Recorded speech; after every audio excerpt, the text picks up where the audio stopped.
For today's video, i-open lang natin ang ating Telegram account or yung ating Telegram app. And then, pagka-open guys, pumili lang kayo ng isang conversation kung saan gusto nyo mag-send ng files or documents. So, open nyo lang. And ayan guys, mula dito sa conversation, itap nyo lang yung file button na nandito sa my type a message. And then, after nyan guys, dito sa baba kung makikita nyo, ilalabas dyan ng mga options. So, piliin nyo lang dito yung file, tap nyo lang yung file. And then, piliin nyo guys or hanapin nyo kung saan nakasave yung isisend nyo na documents or file.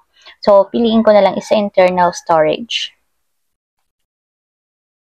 And then guys, tap nyo lang yung specific document. And once guys na tinap nyo yung document na yun or files, nag-auto send na agad siya katulad nito. So, once guys na may checkmark na yung documents, ibig sabihin, successfully na-send na natin yung documents or files. So, ayun lang guys, ganun lang kasimple kung paano nga ba mag-send ng documents sa ating Telegram app.